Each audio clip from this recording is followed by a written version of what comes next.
आंदोलनकारी किसानों की जिद के आगे आखिरकार मोदी सरकार को झुकना पड़ा। प्रकाश पर्व के मौके पर प्रधानमंत्री नरेंद्र मोदी ने तीनों विवादित कृषि कानून वापस लेने का फैसला किया है। पीएम ने शुक्रवार को राष्ट्र के नाम 18 मिनट के संबोधन में यह बड़ा ऐलान किया। उन्होंने कहा कि सरकार ये कानून किसानों के हित में नेक नियत से लाई थी, लेकिन हम कुछ किसानों को समझाने में नाकाम रहे।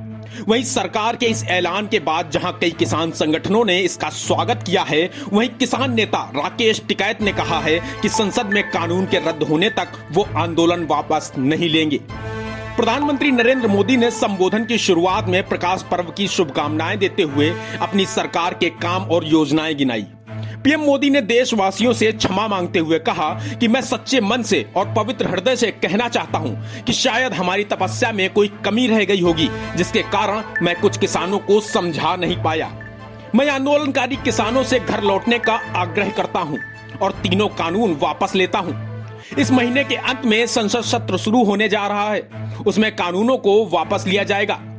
प्रधानमंत्री ने कहा कि हमने किसानों को समझाने में कोई कसर नहीं छोड़ी। जिन प्रावधानों पर उन्हें ऐतराज था, उन्हें बदलने को भी तैयार थे। साथियों, आज गुरु नानक देव जी का पवित्र पर्व है। यह समय किसी को दोष देने का नहीं है। आपको बता दें कि तीनों नए कृषि कानूनों को 17 सितंबर 2020 को लोकसभा ने मंजूर किया था। राष्ट्रपति ने 3 कानूनों के प्रस्ताव पर 27 सितंबर को दस्तखत किए थे।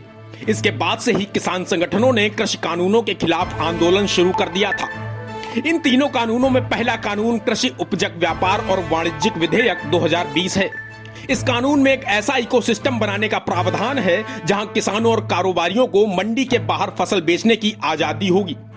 कानून में राज्य के अंदर और 2 राज्यों के बीच कारोबार को बढ़ावा देने की बात कही गई है।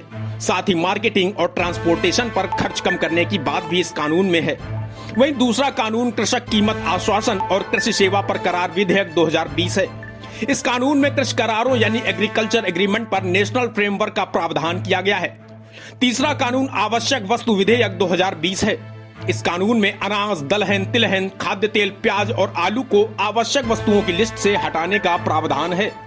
सरकार के मुताबिक इससे किसानों को उनकी फसल की सही कीमत मिल सकेगी, क्योंकि बाजार में कंपटीशन बढ़ेगा। बहरहाल, सरकार के इस फैसले से जहां आंदोलनकारी किसान खुश हैं, तो वहीं विपक्ष सरकार पर निशाना साधने में कोई कसर नहीं छोड़ रही है। Bureau report, AB news.